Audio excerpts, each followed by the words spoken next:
అది శ్రీరంగపట్నం అనే గ్రామం. ఈమె పేరు నిర్మల. నిర్మల కూతురు శశి. ఆ రోజు ఇంట్లో శశికి తన మేనమామ కొడుకు అయిన అభిరామ్కిచ్చి వివాహం చేయాలని పెద్దలు మాట్లాడుకుంటున్నారు. అంటే పెళ్లి చూపులు జరుగుతున్నాయన్నమాట. ఇదంతా నామకహా జరిగే తంతే. శశికి అభిరామ్కు వివాహం చిన్నతనంలోనే నిశ్చయించబడింది. శశి అభిరామ్ కూడా చిన్నప్పటి నుంచి ఒకరినొకరు ఇష్టపడుతూ కలిసిమెలిసి పెరిగారు. నిర్మల భర్త శశి చిన్నతనంలోనే చనిపోతాడు. శశి మేనమామ చౌడప్పది పక్క ఊరైన సీతానగరం. చౌడప్ప రకరకాల వ్యాపారాలు చేస్తూ ఉంటాడు. బాగా ఆస్తిని కూడా కూడబెట్టాడు. అయితే చౌడప్ప వ్యాపార రీత్యా ఎక్కువ శాతం పట్టణంలోనే గడుపుతూ ఉంటాడు. తన ఊరిలో ఉండే సమయం చాలా తక్కువ. అయితే తన కొడుకు అభిరామ్ మాత్రం ఊర్లోనే ఉంటూ వారి పొలాలను ఆస్తులను చూసుకుంటూ ఉంటాడు. అభిరామ్ బాగా చదువుకున్నవాడే. అయితే తండ్రి వ్యాపార రీత్యా అక్కడ ఉండడం కుదరదు కాబట్టి తను ఊర్లో ఉన్న వాటిని సంరక్షించే బాధ్యతను తీసుకున్నాడు. అదీకాక అభిరామ్కు పల్లెటూరు వాతావరణం అంటేనే చాలా ఇష్టం. ఇక శశి విషయానికొస్తే శశి తల్లి నిర్మల ఆమెకు సవతి తల్లి. శశికి 5 ఏళ్ల వయసుండగా ఆమె తల్లి మరణిస్తుంది. నిర్మల శశిని ఏ రోజు సవతి తల్లిలా చూడలేదు. సొంత తల్లిలా ప్రేమను పంచిపెట్టింది. చిన్నతనం నుంచి ఆమెను చాలా గారాబంగా చూసుకోసాగింది.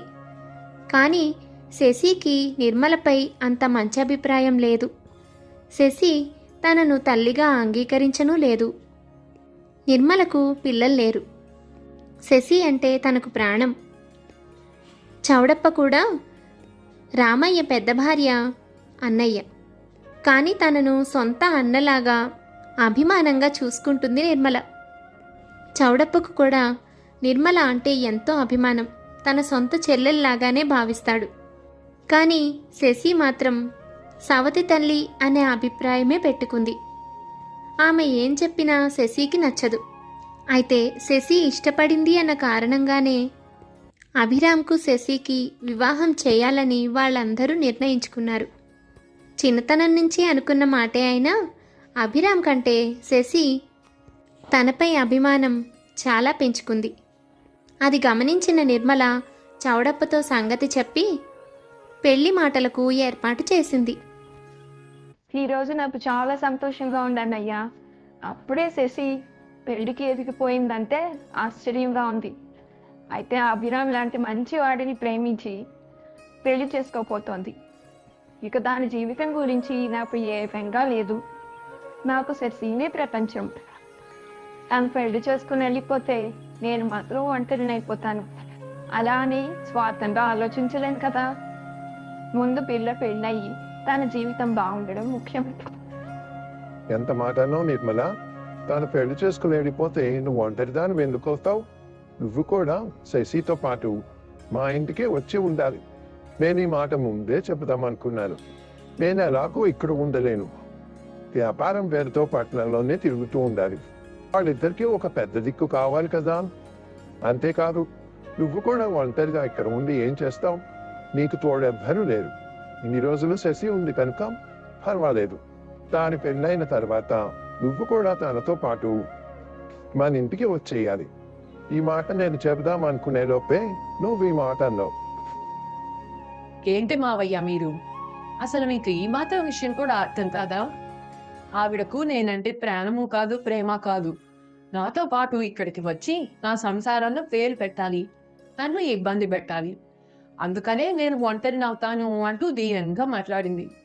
ఆవిడ అన్న మాటలకి తెగ బాధపడిపోయి నాతో పాటు మన ఇంటికి రమ్మని అడుగుతున్నారు. నేను ఇప్పటికీ ఈవిడ భారం తొలగించుకొని పెళ్లి చేసుకుని వస్తాను అని కలలు కంటున్నాను.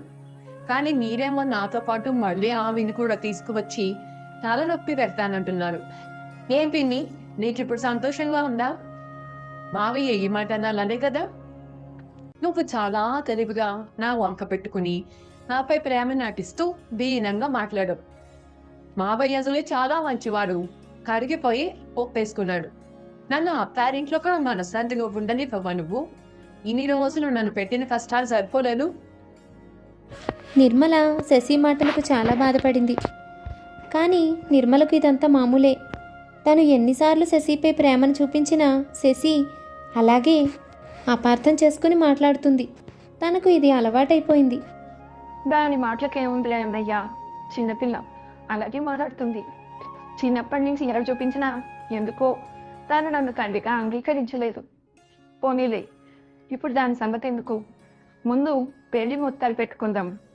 శశి జీవితం 3 పువ్వులు 6 కాయల్లా సుఖంగా సంతోషంగా ఉండాలి. అలాంటి ఒక మంచి ముహూర్తం పెట్టండి. అలా శశికి అభిరామ్కు వివాహం కోసం మంచి ముహూర్తం పెడతారు. ఘనంగా జరిపిస్తుంది నిర్మల. అడుగడుగున నిర్మలతో శశి గొడవ పడుతూనే ఉంటుంది. ఎంత వైభవంగా పెళ్లి చేసినా శశి పెడసరంగా మాట్లాడుతూ నిర్మలను బాధ పెడుతూనే ఉండేది. కానీ నిర్మల అవేమీ పట్టించుకోకుండా పెళ్లి బాగా జరిపించింది. బంధువులందరూ నిర్మల గురించి ఎంతో గొప్పగా చెప్పుకున్నారు. పెళ్లి జరిగిన తర్వాత శశి నిర్మల దగ్గరకు వస్తుంది. పిన్ని, ఆ రోజు మావయ్య ఏదో అన్నాడు కదా అని ఆ మాట పట్టుకుని నువ్వు ఇప్పుడు నాతో పాటు వచ్చేద్దాం అనుకుంటున్నావేమో. దయచేసి ఆ పని మాత్రం చెయ్యకు. తప్పనిసరి ఇంతకాలం నిన్ను భరించాను. నాకు మొదటి నుండి నువ్వంటే ఇష్టం లేదు. మా అమ్మ స్థానంలో నువ్వు ఇంటికొచ్చావు. మా నాన్న నీతో ప్రేమగా మాట్లాడడం చూసినప్పుడల్లా నాకు చాలా కోపం వచ్చేది. చిన్నతనంలో నాకు అర్థం కాకపోయినా నువ్వు నాకు నచ్చేదాని కాదు. ప్లీజ్ పిన్ని, ఇకపై నన్ను వెంటాడుకో. ఇప్పుడే నేను కోరుకున్న వ్యక్తిని పెళ్లి చేసుకుని చాలా సంతోషంగా ఉన్నాను. మళ్ళీ నువ్వు నాతో పాటు వచ్చి నా మనసు పాడు చేయకు. శశి మాటలకు నిర్మల చాలా బాధపడింది. తెలిసిన విషయమే అయినా శశి అలా చెప్పడం నిర్మల మనసును గాయపరిచింది. అయితే ఏమీ మాట్లాడలేక మౌనంగా ఉండిపోతుంది నిర్మల. ఇంతకాలంగా ఒకే ఇంట్లో ఉంటున్నా కూడా శశి తనను ఎప్పుడూ దగ్గరగా చూడలేదు. అందుకని నిర్మలకు ఒంటరితనం అలవాటే. ఏదో తను శశి మీద పెంచుకున్న ప్రేమ తప్ప, లేకపోతే ఒంటరిగా ఉండడం నిర్మలకు కొత్తేం కాదు. అందుకే నిర్మల కూడా శశితో పాటు వెళ్ళాలన్న ఆలోచన పెట్టుకోలేదు. అయితే అప్పుడు చౌడప్ప అక్కడికి వస్తాడు. నిర్మల, వెళ్ళి అద్దరు కొట్టేశావు. చాలా బాగా చేసావు. బంధువులందరూ నిన్ను ఎంత పోగొడుతున్నారో తెలుసా? దేవుడి దయ వల్ల అంతా బాగా జరిగింది. సరే, నువ్వేంటి ఇంకా ఇలాగే ఉన్నావు? అదా మాతో పాటు నువ్వు అక్కడికి రావాలి కదా. పెళ్లి తర్వాత అక్కడికి వచ్చి మాతో పాటు ఉండాలని ముందే చెప్పానా లేదా నీకు? ఒక్కదానివి ఇక్కడ ఉండి ఏం చేస్తావు? ఇంటి బాధ్యతలు అప్పుడప్పుడు వచ్చి చూసుకుంటూ ఉండొచ్చులే. అదమ్మా, బయలుదేరు. నేను ఎందుకులే అన్నయ్య, ఇక్కడ కూడా నాకు చాలా పనులు ఉన్నాయి. అవన్నీ పూర్తయిన తర్వాత నిదానంగా వస్తానులే. అయినా ఆడపిల్లను అత్తారింటికి పంపేటప్పుడు పుట్టింటి పనులు రాకూడదు. 4 రోజులు ఆగి వీరు చూసుకొని వస్తానుగా. ముందు మీ అందరూ బయలుదేరండి. అలా చెప్పి నిర్మల ఆ రోజుకైతే తప్పించుకుంది. మనసుకు ఎన్నిసార్లు శశిని చూడాలని అనిపించినా నిర్మల మాత్రం అక్కడకు వెళ్ళే ప్రయత్నం చేయలేదు. ఒక వారం రోజులు గడిచింది. అప్పుడు చౌడప్ప శశికి ఆరోగ్యం బాగాలేదని వెంటనే చూడటానికి రమ్మని నిర్మలకు ఉత్తరం రాశాడు. ఆ ఉత్తరం చదవగానే కంగారుగా శశిని చూడాలని బయలుదేరి వెళ్ళింది నిర్మల. ఏమ్మా శశి, ఎలా ఉంది ఇప్పుడు నీకు? నీకు ఆరోగ్యం బాగాలేదని అన్నయ్య ఉత్తరం రాయగానే పరిగెత్తుకుంటూ ముందు వెనక చూడకుండా వచ్చేసాను. అసలు ఏం జరిగింది? నువ్వు బాగానే ఉన్నావా? నాకేమైంది? శుభ్రంగా ఉన్నాను. ఇదిగో నువ్వు వచ్చావుగా. అయితే గీతే ఇప్పుడే అనారోగ్యం రావాలి. ఇన్ని రోజులు హాయిగా ప్రశాంతంగా గడుపుతున్నాను. ఏంటి, మావయ్య నీకు ఉత్తరం రాశాడా? అసలు మావయ్య ఊళ్ళో లేనిదే నువ్వే ఏదో ఒక వంక పెట్టుకుని ఇక్కడికి వచ్చుంటావు. ఆ రోజు రావద్దన్నానని ఏదో మొహమాటానికి ఊరుకున్నావు. ఇప్పుడేదో అబద్ధం చెప్పి మళ్ళీ ఇక్కడికి వచ్చావు. ఎవరికి తెలియదు పిన్ని నీ నాటకాలు. అలా నాటకమానేగా మా నాన్నని కూడా పెళ్లి చేసుకున్నావు. అయినా ఇదంతా మా నాన్న వెనుకున్న ఆస్తి కోసమే కదా. ఆస్తి నువ్వు దక్కించుకునే వరకే నాపై ఈ ప్రేమ అభిమానం చూపిస్తావు. అందరూ నువ్వు గొప్పదానివని అనుకుని ఆస్తి నీకు భారీగా ముట్ట చెప్పాలి. అంతే కదా? నీకు కావాలంటే ఆస్తి మొత్తం నీకే ఇచ్చేస్తానులే, కానీ నన్ను మాత్రం మనశ్శాంతిగా బతకని పిన్ని. శశి, ఏంటమ్మా ఆ మాటలు? నేను నీపై అబద్ధపు ప్రేమ చూపిస్తున్నానా? నీకు జ్వరం అనగానే ఎంత కంగారు పడి ఇంటి దగ్గర పనులన్నీ వదిలేసి వచ్చానో తెలుసా మీకు? నాకు ఆస్తితో పనేముంది శశి? నాకు పిల్లలే లేరు. ఆస్తిని తీసుకుని నన్ను ఏం చేసుకోమంటావు? నీవే నా సొంత కూతురిలాగా భావించాను. నీకోసమే బ్రతుకుతున్నాను. మావయ్య ఇక్కడ లేకపోతేనే అక్కడి నుంచైనా నా కూతురు రాసిండొచ్చుగా.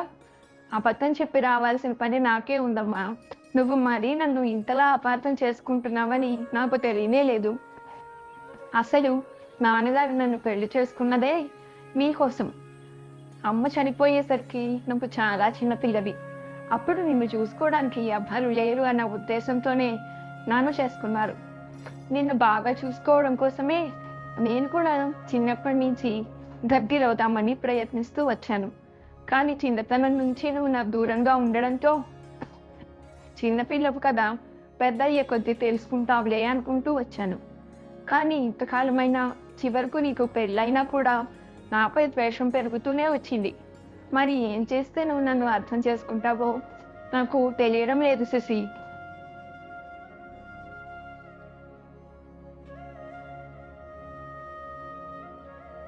వచ్చావా నిర్మల? ఇందుకోసమేగా ఉత్తరం రాశాను. శశికి ఒంట్లో బాగాలేదని. శశికి ఆరోగ్యం బాగానే ఉంది. తనను చూడగానే నీకు అర్థమై ఉంటుంది. అలా చెబితే కానీ నువ్వు అక్కడి నుంచి కదిలి రావని అలా రాసేసాను. 2 రోజుల క్రితమే నేను కూడా ఊరు వెళ్ళాల్సి వచ్చింది. నాకేమో వాళ్ళిద్దరిని వదిలి వెళ్ళాలంటే బెంగ అనిపించింది. వాతావరణం కూడా బాగోలేదు. ఇద్దరు ఏదైనా ఇబ్బంది పడితే చూసేవాడెవరు?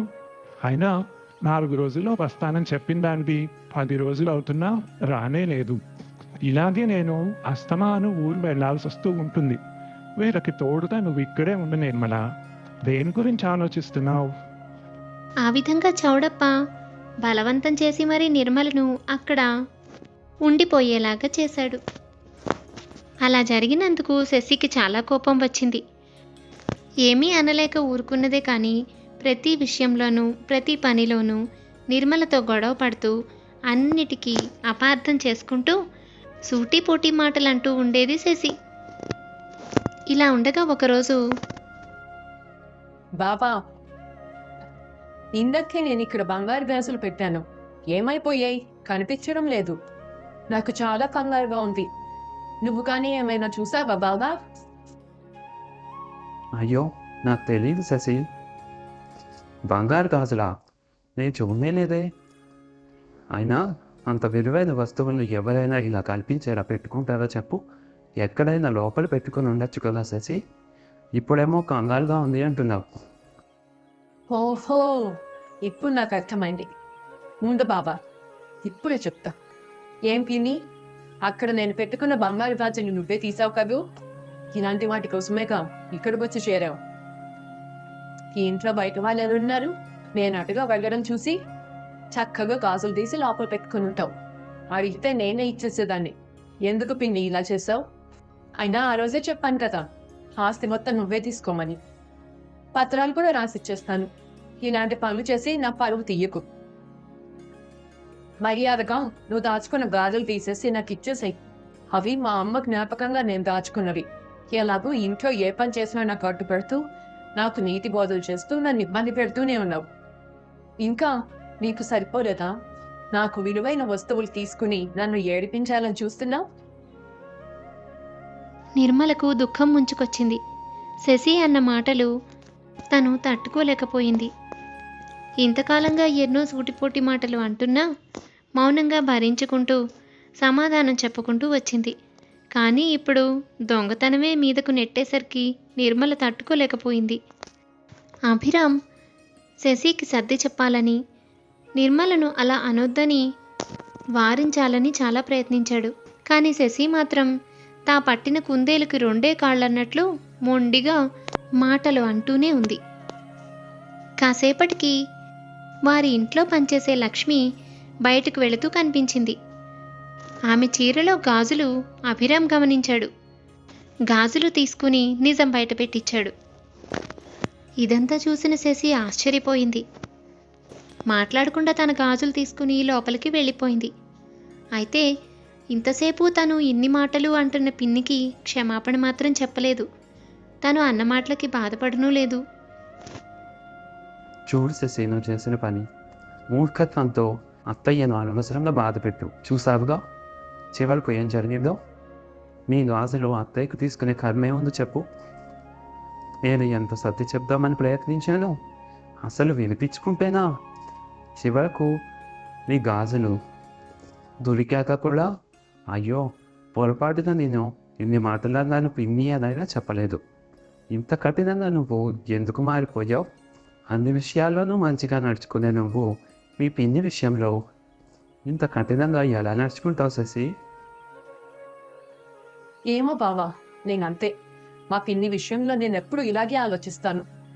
చిన్నతనం నుంచి తనంటే నాకు ఇష్టం లేదు. మా అమ్మ స్థానంలో వచ్చిందన్న కోపం కావచ్చు, నాపై చూపించిన అతి ప్రేమ కావచ్చు. నాన్నతో పాటు అందరూ తనని గౌరవిస్తూ ఉంటే నాకు నచ్చేది కాదు. అంతే, అదే కోపంతో నేను పెద్దదాన్ని అయ్యాను. ఇప్పుడు నా మనసు మారమన్నా మారదు. తనని ఎన్ని మాటలన్నా నాకు బాధ అనిపించదు. సారీ బావా, ఈ విషయంలో నేను మారలేను. అందుకే తను మనతో పాటు రావడం నాకు ఇష్టం లేదు అని చెప్పాను. కానీ మావయ్య ఏమో పెద్ద దిక్కు ఉండాలి అని చెప్పి తనని ఇక్కడికి తెచ్చిపెట్టాడు. మనకేంటి బావా, మనిద్దరం ఉండలేమా? అప్పుడప్పుడు మావయ్య వచ్చి వెళ్తూ ఉంటారు కదా, తను ఇక్కడుండి చేసేదేముంది? శశి మాటలకు ఏం మాట్లాడాలో అభికి అర్థం కాలేదు. చెప్దామని చూసినా తను వినే పరిస్థితుల్లో లేదు. అలాగని శశి చెడ్డది కాదు. శశి మనసును భగవంతుడే మార్చాలి అనుకుని మౌనంగా ఉండిపోయాడు అభిరామ్. 4 రోజుల తర్వాత చౌడప్ప ఊరి నుంచి వస్తాడు.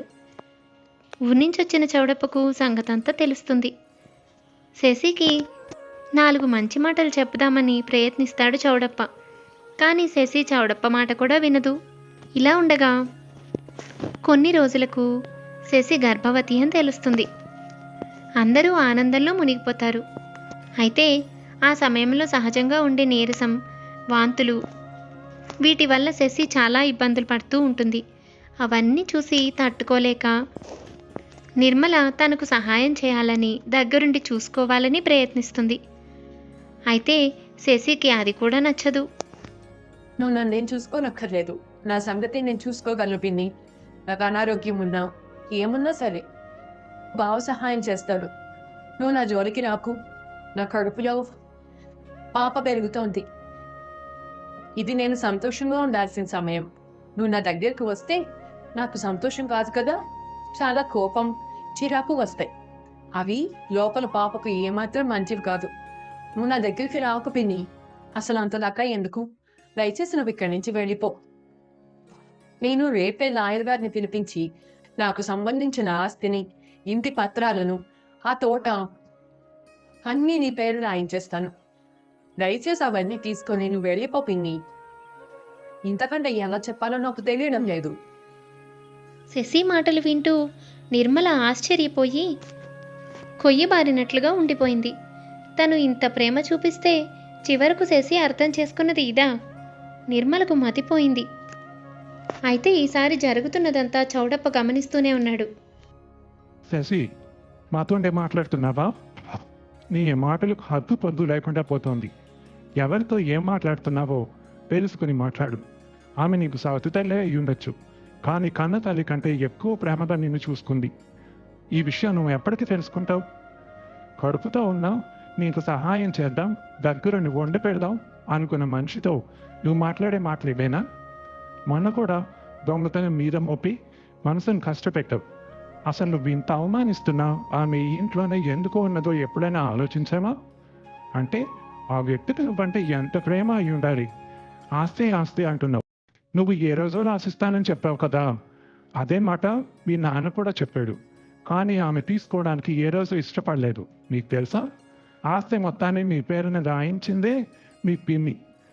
నువ్వు చిన్నపిల్లగా ఉన్నప్పుడు మీ నాన్నగారు ఆస్తినంతా మీ పిన్ని పేరునే రాయాలనుకున్నారు.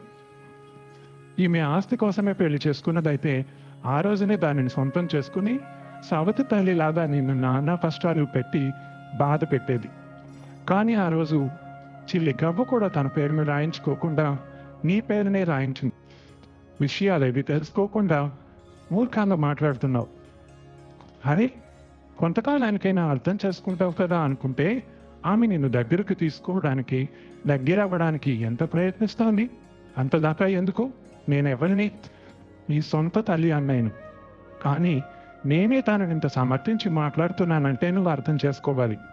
తను నాపై ఎంత ప్రేమ చూపిస్తున్నదో నువ్వు ఎప్పుడైనా గమనించావా? ఏ రోజైనా నన్ను పరాయి వ్యక్తిలా చూసిందా? ఇప్పుడే కాదు, నీ చిన్నతనం నుంచి సొంత అన్నను చూసినట్లే చూసింది. అంతగా గౌరవించింది. మీ ఇంట్లో నేను ఎన్నో రోజులు ఉండి మీ ఆలన పాలన చూశాను. నా చెల్లెలు ఉన్నప్పుడు నన్ను ఎంత అభిమానంగా చూసుకుందో నిర్మల కూడా నన్ను అంతే అభిమానంగా ఆప్యాయంగా చూసుకుంది. నాకు ఎంత నమ్మకం లేకపోతే మీతో పాటు ఇక్కడ తనని ఉండమని తీసుకువస్తాను. అసలు నీకు ఏమాత్రం తెలియని ఒక సంగతి చెప్పాను విను.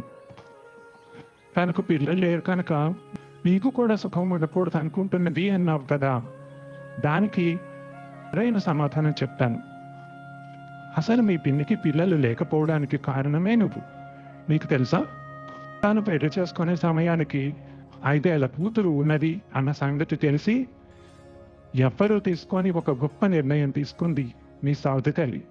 తనకు పిల్లలు పుడితే నిన్ను ఎక్కడ సరిగ్గా చూసుకోలేనో, తనలో స్వార్థం పెరిగి నిన్ను బాధ పెడతానేమో అన్న బాధ కొద్దీ తనకు పిల్లలు పుట్టకుండా పెళ్ళైన వెంటనే ఆపరేషన్ చేయించుకుంది. తన వంటి త్యాగమూర్తిని నేను ఎక్కడా చూడలేదు. మీ నాన్న కూడా తను చేసే పనిని సమర్థించలేదు. అయినా తను ఈ నిర్ణయం తీసుకుంది కేవలం నీ కోసం. నీకు అన్యాయం జరగకూడదన్న ఉద్దేశంతో. తాను అంతటి త్యాగమూర్తి కనుకనే మీ నాన్న కూడా తనను ప్రేమగా చూసుకునేవారు.